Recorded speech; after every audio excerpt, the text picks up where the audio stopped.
흔들리니까 신앙이다라는 제목으로 말씀 전하겠습니다. 오늘은 마태복음 두 번째 설교입니다. 마태복음은 5가의 예수님의 설교로 구성되어 있고 또 구약의 유대인들이 오경을 하나님의 말씀의 권위로 인정하고 그것을 지침 삼아 살아가는 것처럼 그리스도인들에게도 예수 그리스도에게서부터 다시 시작된 새로운 하나님 나라의 이야기, 그 가운데 5개의 설교가 자신들의 삶의 지침이 되기를 바라는 마음으로 마태가 기록한 복음서가 바로 이 마태복음입니다. 그래서 그 중에 이제 지난 시간에 산상설교라고 우리가 알고 있는 그 첫 번째 설교를 우리가 함께 묵상했고요. 오늘은 두 번째 설교입니다. 두 번째 설교는 제자를 보내시는 자리에서 예수님께서 하시는 설교입니다. 저는 하나님께서 때로 사람을 통해서 말씀하신다고 생각합니다. 그러니까 우리에게 이제 말씀하실 때 어떻게 우리에게 말씀하실 때로는 생각을 통해서 기도하는 중에 우리에게 말씀하실 때도 있지만 직접 우리에게 말씀하시는 순간이라고 저는 생각해요. 우리의 양심을 통하여서 우리를 불편하게 하시기도 하시고 또 구체적으로는 우리 주변에 있는 사람들을 통해서 우리에게 말씀하시는 경우도 많다고 생각해요. 제가 지난 금요일 하나님의 음성을 들었다고 저는 느꼈습니다. 그게 뭐냐? 지난 금요일 오전 10시 42분 제 방에 전화벨이 울렸습니다. 이병홍 교수님께서 오랜만에 차나 한잔 하자고 저를 부르신 겁니다. 호출에 제가 응해서 내려갔어요. 다양한 주제로 이야기를 나눴는데 참 교수님과의 대화가 항상 즐겁습니다. 근데 그 대화의 말미에 제 마음에 메아리 치는 한마디, 제 방에 돌아와서도 또 하루를 지내고 또 오늘 이 아침까지도 메아리 치는 한마디가 있었어요. 그게 뭐냐? 내가 너를 여기 보낸 거야. 이게 잠을 깨우는 알람과도 같았습니다. 저에게 하나님께서 나를 여기에 보내셨다. 실은 우리의 인생에서 내가 다 선택하고 내가 다 만든 것 같지만 하나님이 정하시고 하나님이 나에게 허락하신 것들이 훨씬 더 많다고 하는 신앙의 고백을 우리가 하지 않습니까? 내가 지금 이 자리에 있는 게, 내가 지금 이 사람과 있는 게 나의 결정 같지만 실은 하나님이 개입하시고 인도하셨음을 아는 게 신앙 아닙니까? 나에게 맡겨주신 사람, 나에게 맡겨주신 가족 에게 여러분들은 보내심을 받은 사람들입니다. 하나님께서 우리를 그 품 안에 부르시는 이유는 실은 우리를 그 사명의 자리에 보내시기 위함입니다. 또한 우리를 보내시는 이유는 우리의 삶을 통하여 예수 그리스도가 증거되고 하나님의 나라가 선포되어 많은 사람들이 우리처럼 주를 따르며 주 앞에 나아오기를 기대하시기 때문입니다. 그러니까 우리가 보내심을 받은 자라고 하는 것을 기억하는 게 얼마나 중요한 것인가. 우리가 있는 자리에 보냄을 받은 자들이라고 한다면 우리에게 주시는 하나님의 말씀으로 오늘 말씀을 들을 수 있기를 바랍니다. 10장 전체가 설교인데 크게 2가지 말씀을 하고 계십니다. 하나는 뭐냐? 제자들을 보내시면서 그들이 감당해야 할 사명에 대한 거, 그러니까 뭘 해야 하는지를 말씀하시는 이야기가 10장 절반에 걸쳐서 나오고요. 또 그 나머지 절반은 뭐냐면 그 사명을 감당해야 할 우리의 마음가짐에 대해서 나와요. 그러니까 앞에 부분이 세상을 향한 우리의 사명, 외적 지침이라고 하면 이 후자는 우리를 위한 그 사명 감당할 우리를 위한 내적 지침이라고 할 수 있어요. 자, 그렇다면 먼저 첫 번째 외적 지침으로서 우리는 무엇을 해야 하는가? 우리에게 요구하시는 것이 뭔가? 5절 6절 보니까 예수께서 이 12를 내보내시며 명하여 이르시되 이방인의 길로도 가지 말고 사마리아인의 고래도 들어가지 말고 오히려 이스라엘의 집에 잃어버린 양에게로 가라. 이게 지침입니다. 약간 당황스러울 수 있어요. 아니 그러면 이방인은 어떻게 하라는 말씀인가? 아니 불과 얼마 며칠 후에 얼마 되지 않아서 한 2달 정도 후에 예수님은 제자들 앞에 부활한 몸으로 나타나셔서 그들에게 말씀하세요. 너는 예루살렘과 온 유대와 사마리아와 땅 끝까지 이르러 내 증인이 되라 라고 말씀하시는 장면과 이게 지금 겹치고 약간 갈등이 일어나는 게 사실입니다. 한시적이고 긴박한 명령이라고 할 수 있어요. 그래서 여기에서 우리가 요구하시는 건 뭐냐? 가까운 곳에 손 닿을 수 있는 이들에게, 얼굴을 마주하며 살아가는 사람들에게 가라는 거예요. 이게 보내시는 하나님의 마음입니다. 그들에게 뭘 전하라는 거냐? 7절 8절 가면서 전파하여 말하되 천국이 가까이 왔다 하고 병든 자를 고치고 죽은 자를 살리며 나병 환자를 깨끗하게 하며 귀신을 쫓아내되 너희가 거저 받았으니 거저 주라. 네가 있는 그 자리에서, 보냄을 받은 그 자리에서 하나님의 나라를 전하라는 거예요.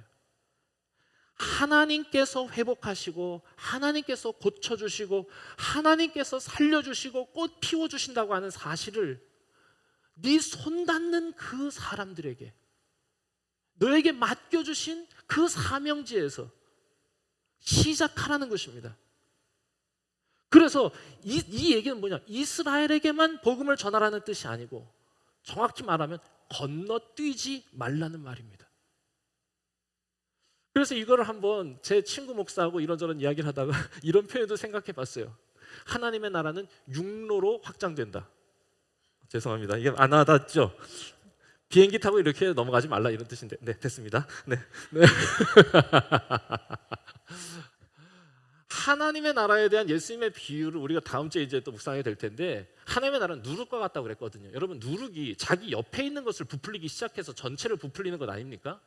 누룩은 자기 앞에 있는 것을 건너뛰고 저 멀리에 있는 것을 부풀리는 능력이 없어요. 우리는 하나님의 나라와 같습니다. 아니, 우리는 하나님의 나라가 되어야 하는데 어떻게 하냐? 보내심을 받은 그 자리에서 바로 가까이 있는, 손 닿는 그곳에 있는 이들에게 하나님의 나라를 시작하는 거예요. 건너뛰지 말라는, 그곳에서부터 하나님의 나라를 이야기하라는 것입니다. 이것이 우리에게 맡겨주신 사명이다. 잘 적용하실 수 있기를 바랍니다.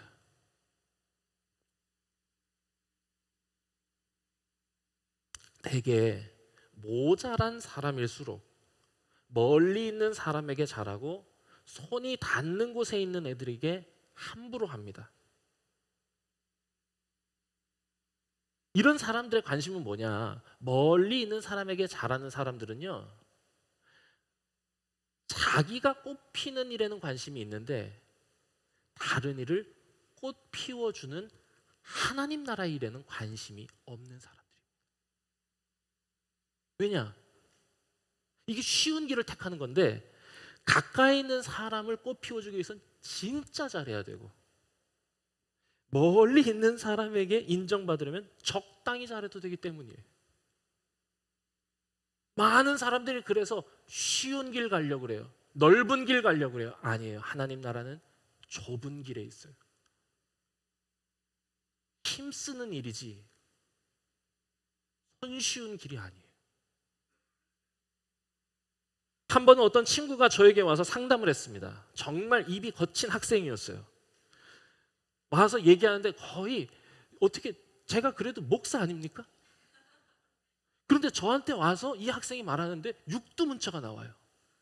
그게 너무 버릇이 된 거예요. 너무 버릇이 돼가지고 제가 그 육두문자 빼고 그냥 일반적인 문장으로 제가 정리했습니다. 목사님, 저는 남한테는 잘하는데 부모님한테는 자꾸 화를 내요. 그래서 어떻게 해야 되죠? 저한테 이렇게 묻더라고요. 여러분, 그래서 제가 뭐라고 대답했겠습니까?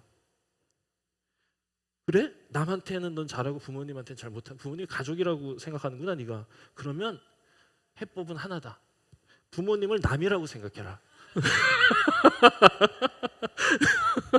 가족이라고 생각해서 함부로 해도 된다고 생각하는 건 네가 지금 가족에 대한 개념이 잘못된 거니까 차라리 남이라고 생각해서 차라리 잘해드려라. 네. 어차피 어른 되면 서로 남남으로 산다. 그러니까 미리 남처럼 대하라. 이제 이런 반대 경우도 있지 않습니까? 가족에게만 잘하고 남에게는 못하는 사람도 있어요. 이게 굉장히 가족 중심적인, 가족 이기주의적 현상입니다. 그럼 또 그 사람들한테 이렇게 말하고 싶어요.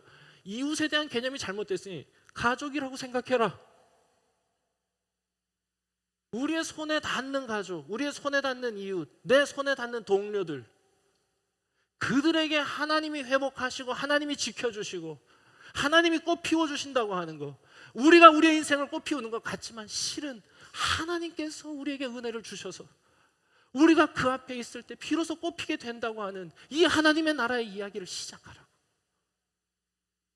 이것이 하나님께서 우리에게 요구하신 일인 거예요. 가까이 손 닿을 수 있는 곳에서, 저 멀리 있는 사람들에게 인정받는 게 아니라 여기 가까이 있는 사람들의 인생을 꽃 피워주는 일이야말로 하나님 나라를 전하는 것이라 저는 생각합니다. 이게 진짜 하나님 나라를 전하는 거예요. 가까이 있는 이들의 인생을 꽃 피워주는 거예요. 건너뛰지 아니하고 그들에게 하나님의 은혜가 임하기를 기도해 주는 것, 그들에게 하나님께서 고쳐주시고 하나님께서 새롭게 하심을 전하는 것. 되게 멀리 있는 사람에게 잘하는 사람들, 자기에게 도움이 될 만한 사람들에게만 사부작되는 경향이 있습니다. 제발 우리 중에는 이런 일이 없기를 바랍니다. 이것이야말로 하나님 나라를 회방하는 일이고 인간이 세상을 망가뜨린 그 근본적인 원인과도 같은 것입니다. 여러분, 예수님의 모습이 그랬겠습니까? 그것이 예수님의 닮은 모습입니까? 절대로 그렇지 않아요. 예수님은요, 도움이 될 만한 이들이 아니라 도움이 필요한 이들에게 가셨습니다. 여러분, 이 일을 시작하면서 하나님의 나라 시작하는 그 일을 이뤄내는 우리 배아 교회 성도들이 되길 바랍니다. 정리하자면 보내심을 받은 그 자리에서 하나님 나라를 시작하라는 거예요. 우리를 보내시면서 예수님은 특별히 이렇게 말씀해 주셨어요. 1절, 예수께서 그의 12제자를 부르사 더러운 귀신을 쫓아내며 모든 병과 모든 약한 것을 고치는 권능을 주시니라. 우리에게 보내심을, 우리를 보내실 때 그냥 보내시는 게 아니라 우리에게 고치는 힘, 새롭게 하는 능력, 꽃 피우는 힘을 주신다. 여러분, 이걸 믿고 나아가는 거예요. 내 힘으로 하나님의 나라를 시작하는 게 아니라 하나님께서 내게 그 힘을 주시고 나에게 맡겨주셨다는 것을 믿고 그곳에서 고치는 자로, 새롭게 하는 자로, 치유하고 구원하고 회복하는 자로 살아가는 거. 여러분, 12제자를 부르시는 게 12지파인 이스라엘의 회복의 상징입니다. 그래서 부르신 것인데 지금 이제는 예수님께서 어떻게 하시냐, 그 이스라엘을 새롭게 하는 회복의 도구로 보내시는 것입니다. 우리가 그런 도구로 살아가는 거. 이런 일 잘 감당하는 우리가 되길 바랍니다. 자, 두 번째, 그렇다면 하나님 나라를 전한 우리의 마음가짐은 어때야 한다고 말씀하시냐. 그게 이제 이 하반부에 있는 이 메시지인데요, 16절에서 42절의 내용을 한마디로 요약한다면 이렇게 될 수 있습니다. 박해를 두려워하지 말라. 이게 우리의 마음가짐에 대한 거예요. 어떤 마음가짐을 가져야 되냐.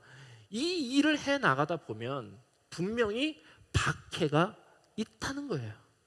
하나님 나라를 전하고 세우는 길은 꽃길은 아니다. 박해가 있을 거다. 하지만 그 일을 마주할 때 두려워하지 말라.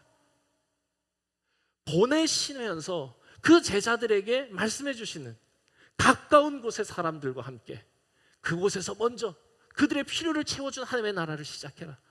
건너뛰지 마라.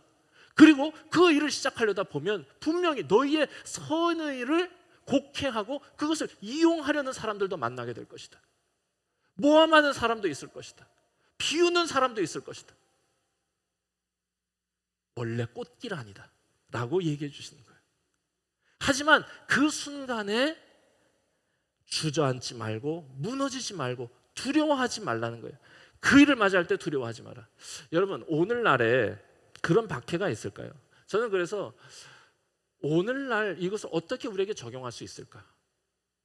이 말씀, 우리가 마태복음 10장 말씀을 제가 다 하나하나 일일이 강의하진 않지만 이 말씀 전체를 한마디로 묶으면 그렇다는 거예요. 박해가 있을 거라는 거예요. 그런데 그 순간에 두려워하지 말라고 한참을 이야기하세요. 그런데 오늘날 우리에게는 그런 박해는 없어요. 예수 믿는다고 잡혀가지 않습니다. 가족과 멀어지지 않습니다. 그렇다면 이걸 어떻게 적용할 수 있을까? 저는 한번 이렇게 적용해 봤습니다. 하나님 나라를 전할 때, 하나님 나라를 세워갈 때 갈등이 있을 것이다. 고민이 있을 것이다. 꽃길은 아니다. 가까이 있는 사람, 내가 속한 직장, 너의 이웃, 그들에게 하나님의 나라를 전하고 그 일을 시작하는 거 쉽지 않을 것이다. 그러나 그 갈등을 마주할 때 무너지지 마라. 흔들린다고 주저앉지 마라 라고 저에게 말씀하시는 것 같았어요. 하나님은 저를 학교로 보내주셨습니다. 제가 선택한 것 같지만 가만히 생각해 보면 하나님의 계획하심과 인도하심 였다고 고백합니다. 쉽지는 않을 것이다. 갈등이 있을 것이다. 무너지지 마라. 저는 이 말씀이 그렇게 위로가 됐어요. 어느 순간에라도 하나님을 생각하는 사람으로 살아라. 흔들립니다. 솔직히 고백하면. 어떻게 해야 될지 저도 모르겠습니다. 갈등이 있는 거예요. 능력은 부족한 것 같고 흔들리거든요. 얼마 전에 김제동의 톡투유 마지막 회를 시청했습니다. 혹시 이거 보신 분 계신지 모르겠어요. 끝이라는 주제로 했었습니다. 재밌더라고요. 윤도현 나와가지고 엄청 재밌었어요. 그 중에 기억나는 장면이 있는데 한 여학생인데 되게 단발머리 한 여학생이 나왔어요. 뿔테 안경을 끼고 머리가 단발이었는데 한참을 얘기하는 거 들어보니까 뭐냐면 본래 머리가 엄청 길었던 친구예요. 여기까지. 한 번도 머리를 잘라본 적이 없답니다. 그런데 머리가 이렇게 단발이 된 거예요. 그러면서 왜 그러냐? 암 환자를 위한 모발 기부. 아세요? 훌륭한 일을 한 겁니다. 그런데 이제 그 얘기를 하면서 그 친구가 뭐라고 고백하느냐? 모발 기부 후에 힘들었다는 거예요. 모발 기부할 때 그 순간에 흔들렸다는 얘기를 하는 거예요. 어떻게 해야 될지 모르겠어요. 솔직히 그게 너무 힘들더라고요. 막 이렇게 얘기를 할 때 그때 정재찬 교수라고 거기 있습니다. 그 한양대학교 국문과 교수인데 그분이 시를 읽어주는 낭만 아재 뭐 이렇게 해가지고 이제 컨셉을 잡은 거예요. 이분 시를 항상 읽어주는데 그분이 이 학생을 위로하는 게 굉장히 근사하게 느껴졌어요. 이렇게 말합니다. 기부를 하는 사람들을 보면 참 대단하다, 용감하다 얘기하기 쉽지만 기부하기까지 얼마나 망설였을까 생각이 들고 저는 그 망설임이 참 값지다고 생각해요. 그 흔들림이 참 값지다고 생각해요. 이게 너무 근사한 거예요, 그 말이. 그러면서 그분이 읽어준 시 한 편. 나침반. 민영주 씨. 읽어보겠습니다. 잘 들으세요. 북극을 가리키는 지남철은 음악이 나와야 될 것 같은데 아닙니다. 네. 북극을 가리키는 지남철은 무엇이 두려운지 항상 그 바늘 끝을 떨고 있다. 여윈 바늘 끝이 떨고 있는 한 그 지남철은 자기에게 지워진 사명을 완주하려는 의사를 잊지 않고 있음이 분명하며 바늘이 가리키는 방향을 믿어도 좋다. 만일 그 바늘 끝이 불안스러워 보이는 전율을 멈추고 어느 한쪽에 고정될 때 우리는 그것을 버려야 한다. 이미 지남철이 아니기 때문이다.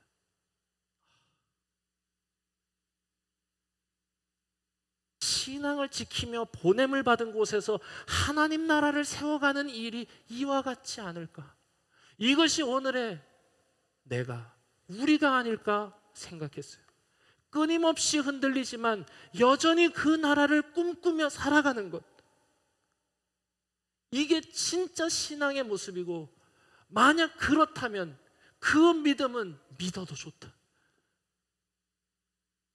그래서 제목을 흔들려야 신앙이다라고 잡아본 것입니다. 어떻게 생각해 보면 여러분 흔들림이 멈췄다면 그 불안해 보이는 떨림이 사라졌다면 그것은 맹신일 가능성이 높습니다. 우리 속회 이름 중에 오일속이라고 있습니다. 가는 떨림이 느껴집니다. 49, 51, 49, 51. 그 솔직함, 그러나 여전히 흔들리지만 여전히 하나님 나라를 꿈꾸며 살아가고 있다면 그 믿음은 신뢰할 만하다. 생각해 보십시오. 여러분, 우리에게 하나님은 하나님의 나라의 일을 맡겨주셨어요. 힘들 거예요. 떨릴 거예요. 흔들릴 거예요. 그게 당연합니다. 왜냐하면 신앙은 항상 흔들림을 야기하기 때문입니다. 예수님을 영접한다고 하는 것 자체가 흔들림을 동반하는 것, 아니 흔들림을 초청하는 것입니다. 내 삶의 뒤흔들림.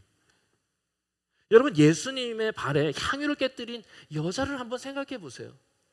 그 여인이 예수님 발 앞에 나와서 향유를 깨뜨리고 자기의 머리털로 발을 닦으면서 어떻게 합니까? 울어요. 결국 울어요. 여러분, 왜 울었을까요? 설명되어 있지는 않지만 아마도 망설임을 이겨낸, 흔들림을 견뎌낸 대견함에 대한 눈물일 것 같아요. 여러분, 얼마나 망설였겠습니까? 그 바리새인 시몬의 집 문 앞에서 1,200만 원짜리 향유를 들고 얼마나 망설였겠습니까? 그렇지만 아무도 바라보지 않는 그 버림받은, 그 조롱받는 한 여인이 그 잔치집에 들어가서 그 향유를 깨고 그 발에 엎드려서 그 예수님을 높여드리는 일, 얼마나 아름답습니까?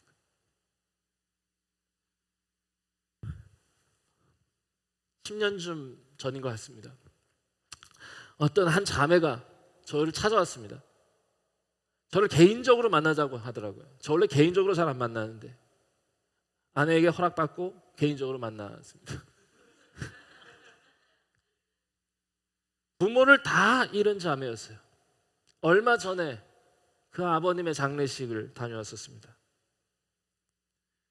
힘겹게 일상을 이어가고 있던 그 자매가 저를 만나자고 하더니 저는 먹지도 못하는 스파게티를 사줬습니다. 별로 맛은 없었어요. 먹고 있는데 정말 어색하더라고요. 어렵게 그 자매가 입을 열었습니다. 목사님, 저는 정해진 규모로 잘 살고 있어요. 얼마나 힘들겠습니까? 그 삶이. 생각지도 못한 보너스를 받았어요. 전 선생님이었거든요. 저보다 어려운 친구 돕고 싶어요. 대화여대 학생이었습니다. 손이 떨리더라고요. 그리고 봉투를 이렇게 놓고 집으로 돌아갔어요. 봉투 안에 50만 원이 들어있었습니다. 울더라고요. 떨리는 손을 이렇게 내려놓고 울어요.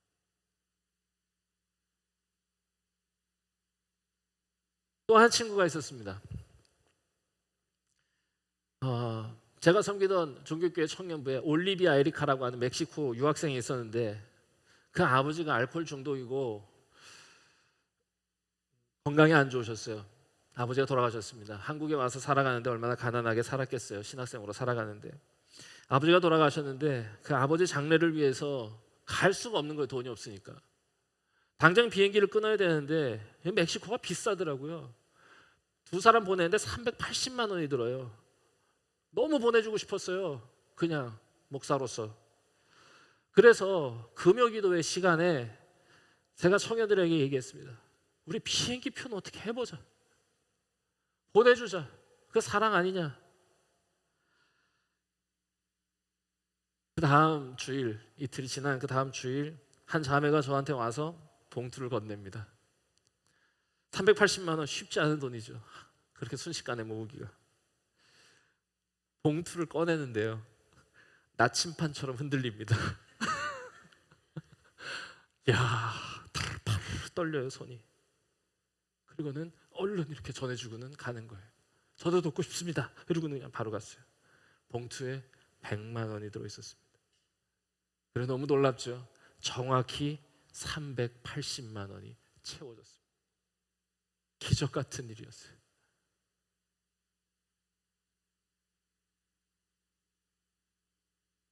말씀 정리하겠습니다. 여러분, 흔들리니까 신앙입니다. 고민이 있으니, 갈등이 있으니 정상입니다. 여전히 그 떨림이 멈추지 않는다면 사명을 잊지 않은 것입니다. 내 가까운 곳에 내 손이 닿는 이들에게 하나님의 나라를 선포하는, 그들을 꽃피워주는 일, 쉽지 않을 것입니다. 흔들림이 있고 갈등이 있을 거예요. 그러나 그것이 여러분 안에 성령님이 계신 증거입니다. 우리는 보내심을 받은 존재입니다. 이 사실을 잊지 않았으면 좋겠습니다. 그리고 하나님은 우리를 보내신 그 자리에서 우리만이 할 수 있는, 당신만이 할 수 있는 아주 특별한 일을 맡겨주셨음을 알아야 합니다. 그 목적을 발견하고 인생을 허비하지 않는, 손에 닿는 이웃을 섬김으로 하나님을 섬기는 법을 배우는 우리가 되었으면 좋겠습니다. 그리고 오늘 우리가 함께 기도했으면 좋겠습니다. 하나님, 제가 여기 있습니다. 저의 인생을 받아주십시오. 저를 사용하여 주십시오. 저를 통해 하나님의 나라 이루어 주십시오. 여전히 저는 부족해서 흔들리지만 여전히 하나님의 나라를 향해 꿈꿀 수 있게 하여 주십시오. 기도하겠습니다.